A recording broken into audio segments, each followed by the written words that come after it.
Star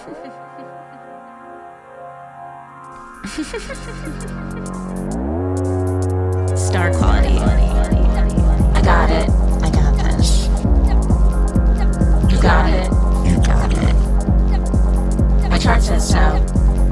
Look at me go. Sun, moon, rising. It's all about China. It's all about China. Earthlings. What's it all mean? What's it all mean? Star quality. What's it all mean? What's it all mean? Mean. Star quality. Woo. No, dude, really? What does it all mean? Star quality. I got it. You got it. You got it. Star quality. Star quality. Welcome back to Star Quality, Star Party people. It is me, your host and astrologer, Stevie, here with another episode breaking down this lunation. Whew, oh my goodness. Oh my goodness. Ooh. How is everyone? How are we all doing? Because since this last eclipse, we had the Pisces full moon lunar eclipse back on September 7th. It is now September 21st, and we have the Virgo new moon solar eclipse. And I mean, I am never underestimating the power of eclipses ever again. This was maybe one of the most potent eclipses I've ever seen. But also it kind of makes sense because we're also having all these outer planet configuration, triangle station going on at the same time. So, I mean, just wow. But let's get into today's solar new moon eclipse happening in Virgo. This is happening on Sunday, September 21st, 2025 at 12:54 p.m. Pacific time. Adjust for your time zone. But woo, we are in it. And before I break down this eclipse chart, a little housekeeping. Star Quality is an astrology newsletter and podcast hosted by me. It is a user-supported platform, so please consider upgrading your subscription to the paid tier, which I call the third space. This is where you're going to get all the paywall things, bonus material, everything that you could want and more, access to the chat room and all of that. And, you know, while we're, dare I say, in an era, a moment of divesting from major corporations, why not put that back into an indie astrologer? You know, we could do a little cancelization of our subscription accounts, including but not limited to Hulu and Disney, et cetera, for no reason. Those are just random examples, of course, not having to do with any news items. Winky wink.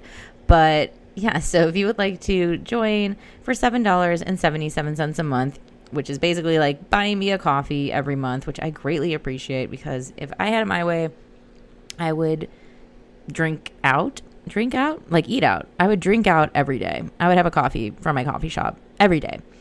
So if you want to make that happen, and for that fee, I will constantly be reporting on the astrology and how to work with it and how to best utilize astrology weather, then please consider upgrading your subscription. You can also pay a flat yearly fee. You can also get, if you become a founding member, you get a free 15-minute video astrology counseling session and also discounts for your readings and things. So consider supporting. I am going to make this episode free for everyone. Usually the podcast episodes have a paywall. It's for everyone. We have been going through it. I mean, for a multitude of reasons. One, I am so busy and tired. These last 2 weeks have changed. So many things in my life have changed. Mainly for the better, but also my schedule has gotten a lot more full. So I'm also doing this just on audio, no video today. What can you do? I'm just my calendar. I went from not that busy, truthfully, to my September and October, every hour is accounted for. And, you know, I'm ready for that challenge. It's good. There's financial things that I'm happy about that are good.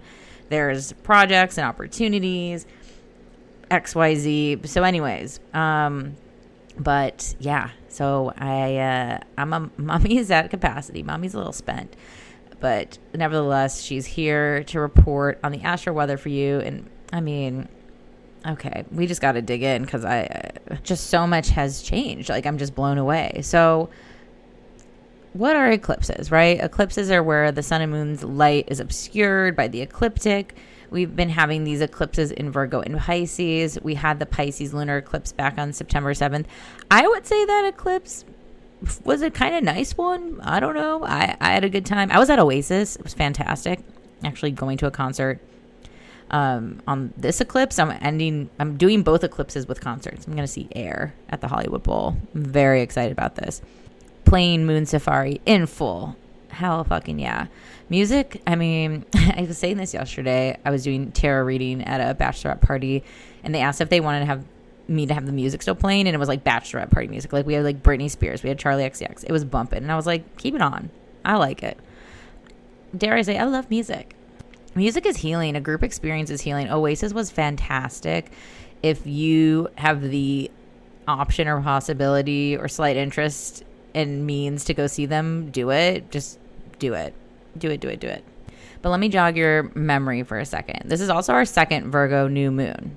This one is eclipse. The last one we had was on August 22nd. That was a Virgo new moon at 0 degrees of Virgo. That is the first degree. The first degree is always 0 because the degrees of each zodiac sign go from 0 to 29, making the full 360 wheel. Got it? So it was like the first day of Virgo season, right? We had a Virgo new moon. Now it's the last day of Virgo season because we're going to have the fall equinox tomorrow. It's going to be Libra. Oh my God, it's Libra season tomorrow. Oh my God. What the hell? So now we have this Virgo new moon eclipse at 29 degrees on the last day of Virgo season. And we're really just spreading, covering this whole spread of Virgo energy. How are my Virgos doing? How are my Virgo placement people? Because this, again, I titled the first Virgo new moon as Factory Reset. I haven't titled this episode yet. I think I want to unpack this eclipse a little bit, and then maybe I'll have my tagline, mantra, whatever you want to call it. But I think it still fits in this cleansing. There is a cleansing afoot. There's a purging almost.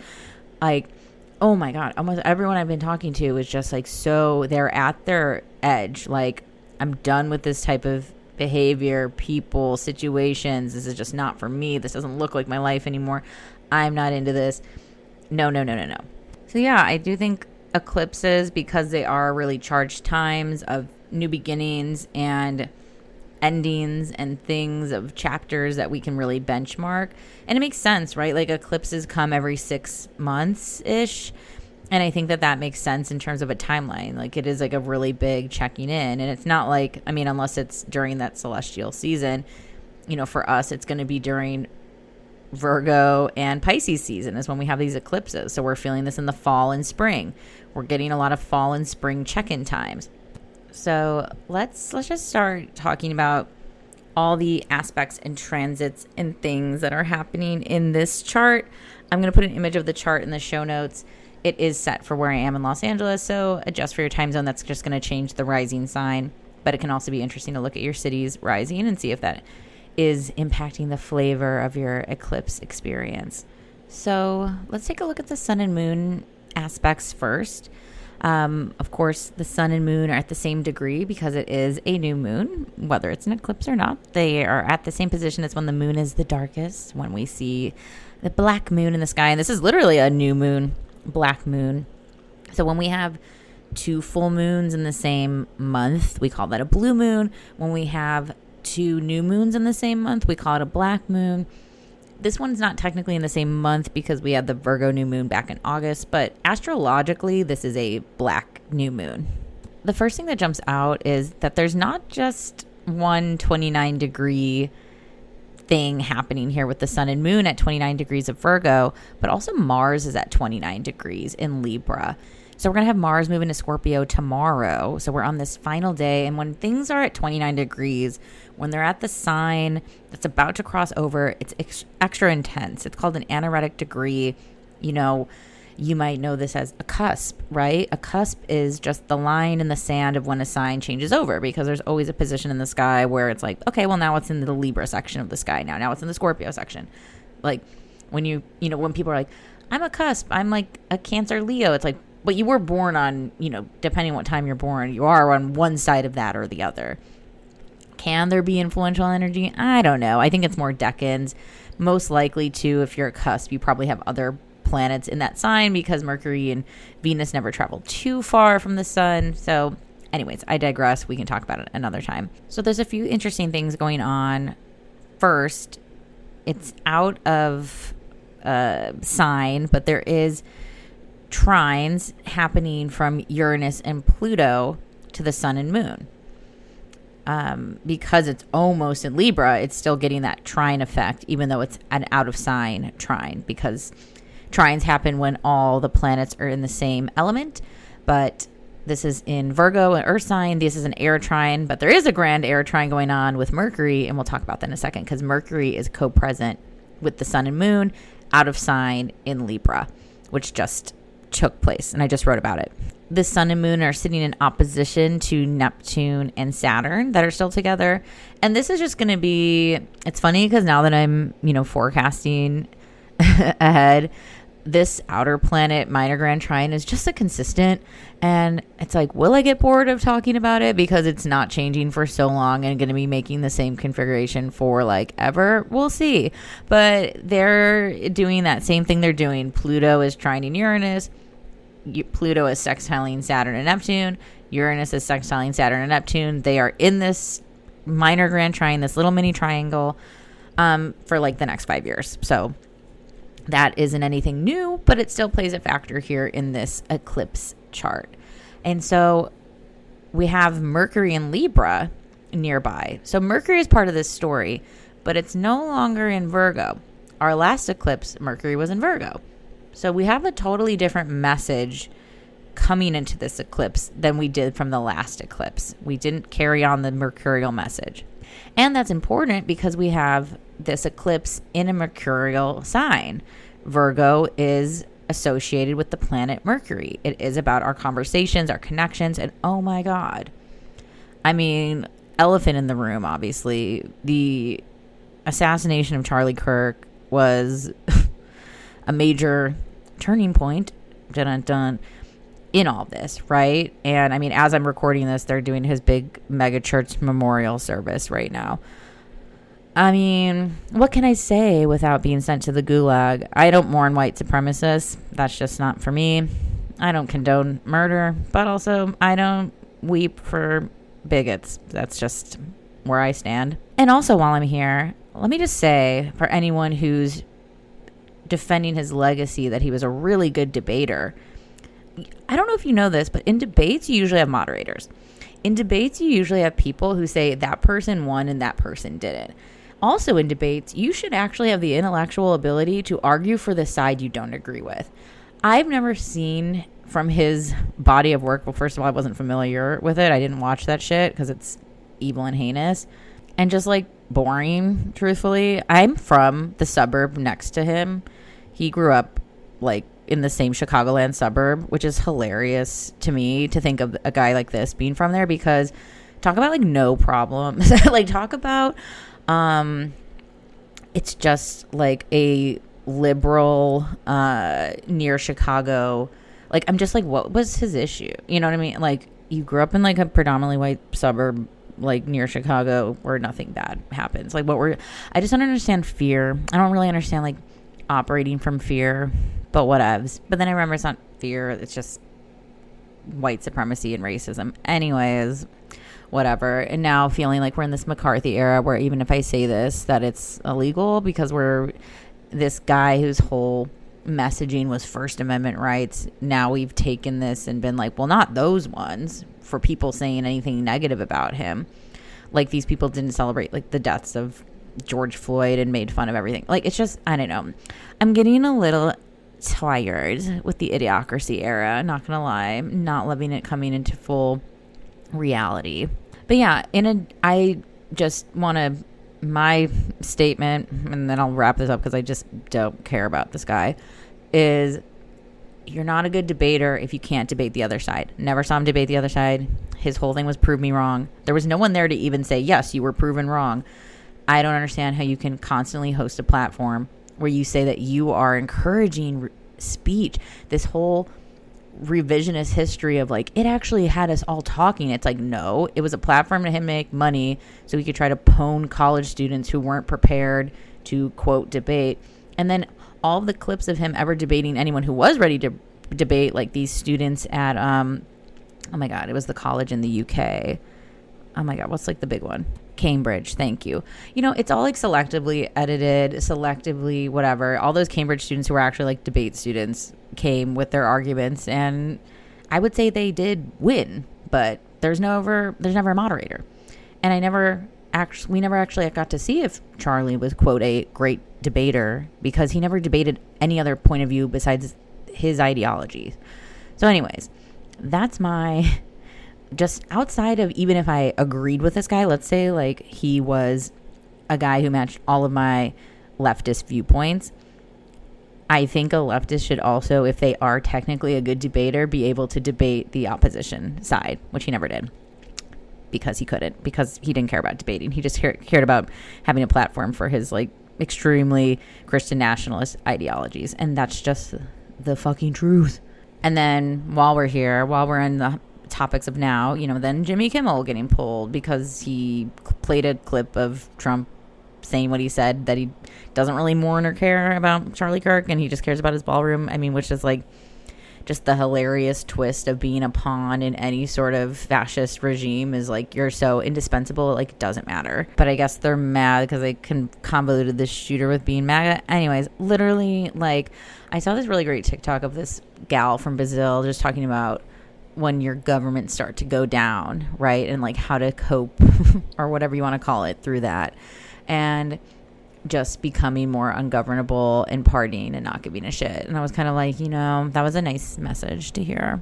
And I maybe agree with this. Of course, like, do no harm, fight for your rights, stand up for people. The demonization of trans people and liberal people, it's just like, it's, how could I not say that this is actually extremely concerning and scary times?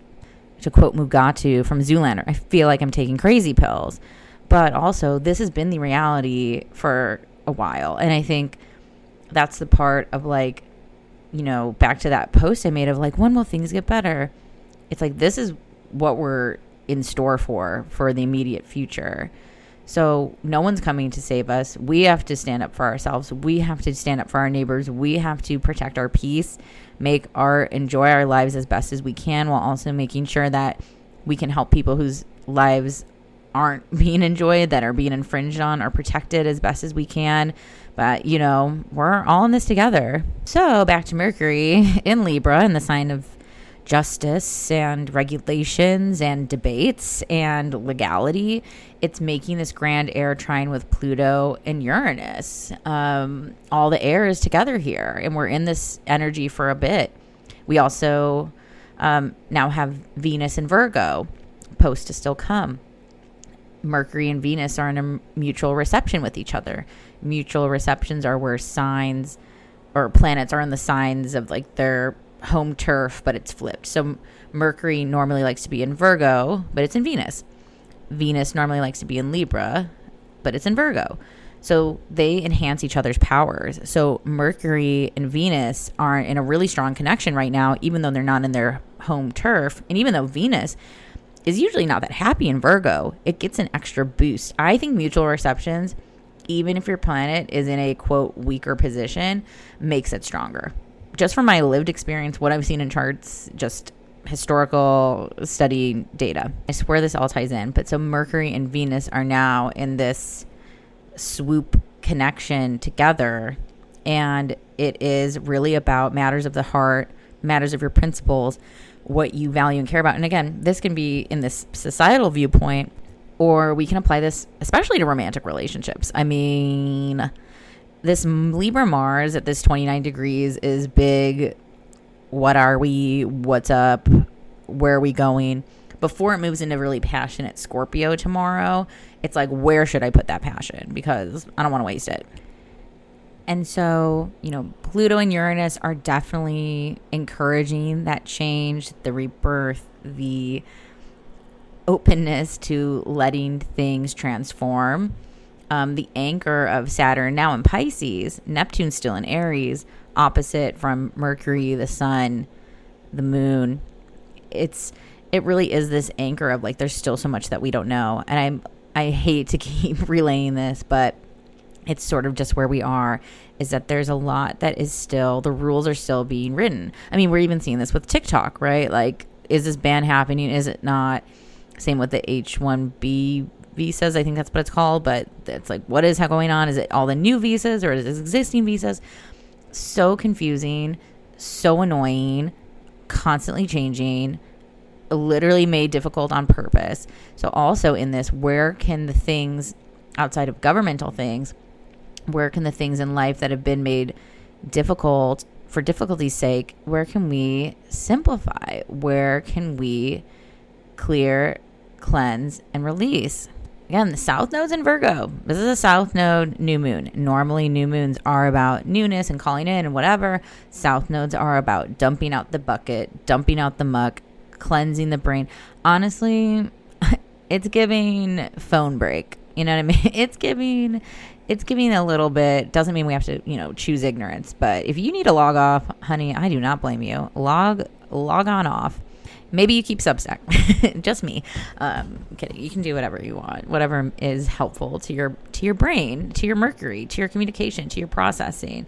Like, we are here to be kind to our minds as best as we can, because this is part of it, is the psychological confusion and torture and stress. So, I mean, I'm not trying to be like totally downer on this, but it is, this eclipse is definitely a little more intense than the previous one. And it's just an intense time period, because eclipses also are said to be felt 2 weeks before they even start, 2 weeks after, and then of course those 2 weeks in the middle. So we're like in this whole 6 week of like charged upness. So let me go. There's a few things. I think I covered the sun, moon, Mercury-ness. And what is it? Back to the grand air trine. This is really about expressing yourself, especially when the speech is trying to be suppressed. And yes, we can both sides this if we want to, but it is not the time to consent and to, just roll over and accept being silenced. Just no. Actually, let me talk about the South Node aspects, because we haven't talked about the South Node and the North Node, because it's out of, it's like the South Node and North Node are at 18 degrees, but this new moon is at 29. So it's not like that close, right? So it's like out of conjunction. And so the South Node, we have a sextile to Jupiter. Okay. And then the North Node, we have a trine. So we have this encouragement from a benefic, from loving Jupiter and Cancer, to continue on this release journey, right? Is there any other aspects being made? No. The South Node, only aspect is being made is sextile to Jupiter. North Node is a trine to Jupiter. What does that mean? This is a time to, again, come back to what you and your immediate circle need. Again, I'm not saying we got to stop caring about the world and doing this, but we really do have to make sure that we have everything we need to make it through whatever time we're in. Jupiter, the only other aspect that's happening to Jupiter is a square from Chiron, our asteroid of pain and trauma and healing. And it really is this time to not over-sacrifice yourself. It's a time to bring the energy back to you and to make sure that you still are going on the path that you need to go to, especially as all these rules and things are changing, as we're seeing changes in different industries and professions and social structures and all this stuff in this time of immense change. Like, what is working for you and what is working for your path ahead? And it doesn't need to look like anybody else's. And also, we can get back to also some inner child work, Aries being this very young self. Like, what is it that you've always wanted to do that feels like maybe it's been forgotten about or held back on, or like what were some early loves and passions? And I think in this time to get back to the things that are just joyful, because joy is resistance. Bopping back over to Mars. So Mars, okay, a little more toughness ahead. Mars is already squaring Pluto. It's going to be an exact square soon because Mars is going to move into Scorpio, and Mars and Scorpio likes being there, and it's very underworldy, and Pluto is, already an underworld thing. So like, next week, I wouldn't pick any unnecessary fights if you don't, there's some let that shit go-ness going on. I hope that applies to everything globally as well. But that is Mars square Pluto is, it can be some combat. It can be some intensification in terms of conflict for sure. So I would just be mindful of that. Again, I'm not afraid of any fucking astrology because I'm a human living life on Earth, and there was a time period where I wasn't even aware of any of this, and I was just doing my life. This gives us a heads up because at the same time, Mars is sextiling Venus. There is some love happening there. Venus and Virgo with this Mars and Libra, and then soon to be Mars and Scorpio. There is this connection of your wants and needs coming together for harmony, for things that work for you and I, in both a practicalness of Virgo and also like the sexual desires. It's like you can have it all, but there needs to be a getting real about what you're willing to do to have it. Whether this is a single thing or a relationship thing or a work thing, it's like, help me help you. How do we get to here? Give me instructions on how to work with you. And coming back to my Libra Mercury of it all, and does this work with your boundaries? Mars is also opposite Chiron. There is some maybe things that are just wrong that we don't even know about, or maybe some things that are kept from us, or like maybe some people have felt annoyed, but they're not fully expressing it. Again, you're not here to read anyone's minds or figure that out or whatever. All you can do is stick to what you can control and what you can do, and just go from there. Venus is also, in Virgo squaring Uranus, because now mutable signs are getting hit from mutable Uranus and Gemini, and I do think that is a reminder request that some of the things, sometimes the real message is sometimes you gotta let people fail. Is it as sexy if you manage someone the whole time? Do you know what I mean? Not that people have to be mind readers, but because Venus is connected to our relationships, our values, the things we want, it's the sign of service, and Gemini and Uranus is square that, there just might be a genuine misalignment, incompatibility, we just don't think about this the same. Obviously, in a kind of broader scale, we're seeing that in many ways.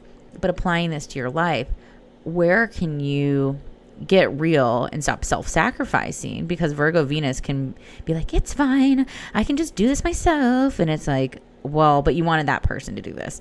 So how do you let them know, put in the request that you need something different from your situation? Since it's also very mercurial with Virgo and Gemini, Virgo Venus, Gemini Uranus, also just about how we're communicating this, how we're thinking about this, what we want to see from these sorts of things. There is this maybe we're just not communicating this effectively. Maybe keep having issues and fights, and it's like, oh, well, we don't do good over text. Like, I think I just need to call them, or I need to do this, or, changing that approach, changing how you put in the requests might be the trick. Like, if you keep not getting an answer to something, it's like highlight in blue in that email. Maybe they'll get it now. And even say, reply requested, response needed. Because some people, I don't know, it's like we all think so differently. We are all operating so differently. This group project called life, called planet Earth, can be sometimes so fun and so rewarding, but also frustrating and challenging. And I think that this is just the real verbalization of what's people will and will not do. And it's very straight up. the government feels just run by narcissists. And I don't know if you've ever had like legitimate narcissists in your family or in your friends or whatever. And I know it gets thrown around a lot, but trust me, when they are real, they are real as fuck. And then you realize there's really no debating or arguing with someone that feels like they're never wrong, right? Back to the debate thing. Like, what's the fucking point? Like, you can't even entertain the idea that you might be wrong sometimes. Like, what is that brain like? I mean, I used to be like that in my early 20s when I was just like drunk all the time and like not very self-aware. But like, to be that, I don't know. It's just, it's difficult to navigate. And the secret is that there's really, like, unless you enjoy hitting your head against a wall over and over again, what's the fucking point?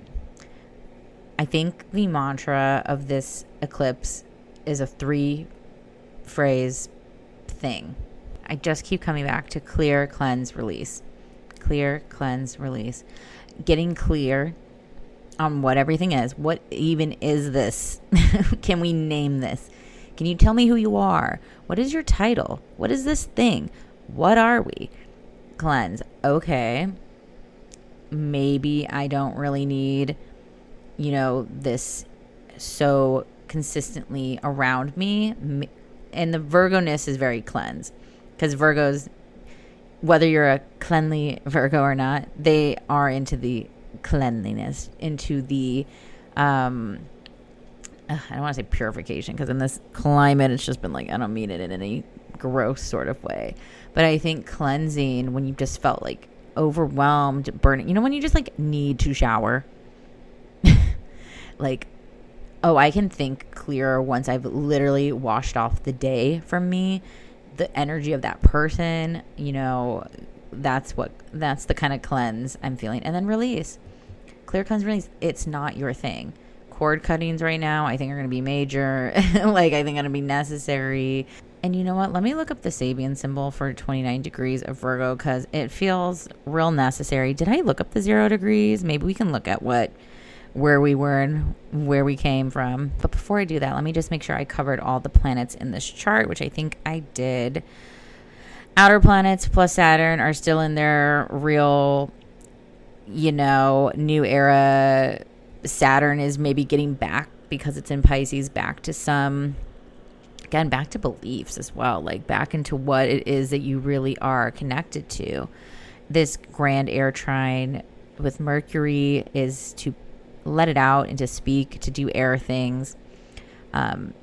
Venus and Mars in connection. Okay, yeah, I think so. I feel complete with that. Maybe we did talk about the 0 degrees Sabian symbol, because this one is a man's head, which is interesting. Just about our evolution and what we think and who we are, and like in this sort of identity, right? And then, oh my God, the final degree, 29 degree Virgo, is a false call, unheard, inattention to immediate service. Okay. It's saying, this is from James Burgess's website, and the Sabian symbols are a bunch of these imageries for each degree of the zodiac wheel. I'm actually working on a project reimagining them. So I hope that my Stevie symbols are in the world by next eclipse season. Reasonable goals. And this is also saying rejecting the false through unusual power of concentration. A crucial step for the seeker to take is the grasping of personal self-confidence. This is indistinguishable from faith and is completed by the process of assumption. Faith in oneself is required in order to trust the inner voice of truth and exclude all else from the mind. A distracted mind cannot break through to new levels of being as it is drawn and torn by illusions of the world. Literally, stay on track, y'all. Do not feed the trolls. Do not get pulled in. Like, cleanse yourself of any of the negativity, the bullshit. Again, whether that's global or in your fucking personal life. Here's another line from James Burgess's website about the Sabian symbol. There are so many false calls. Just turn on the television. And we have to tune them out by focusing attention on the immediacy of the matter at hand. This ability is our safeguard. It's so true. Like, it's back to, and we're really seeing, so many people like, oh my God, Neptune and Aries, last time it was here was the Civil War. We are in like a version of a civil war, because we are having so many things break down to state by state rights and this and that and whatever. And right now it is so neighborhood by neighborhood to be able, going in and being able to stand up and make sure where you are in your immediate surroundings, are safe and protected and cared for. And again, back to even what I talked about with Jupiter and Cancer, about like where your immediate needs, before we again throw everything out. And and we sort of saw this in the protesting of the last few years. I remember my therapist said, a lot of people who are new to activism burn out because they just go so hard, and it's a marathon, not a sprint. And so thinking about this time too, in this marathon, not a sprint mentality, and how can you maintain clear, cleanse, release. Some of that might be making a little more space so that you can move with more fluidity.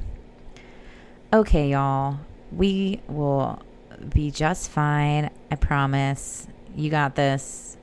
If you need a reading, a lot of you have been coming through, which I appreciate, but if you would like a reading, link is in the bio. I'm happy to look at your chart and help you point your arrow to where you are maybe being called during this time, where it might be a good place for your energy, where it might be a time to rest. We can go over all that in your chart reading, so check that out.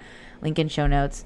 You can check my website, stevies.world, and it will bring you all there. And, be kind to your mind. Cleanse, cleanse, cleanse. Enjoy that beautiful life you're living, and I will see you next time. Bye.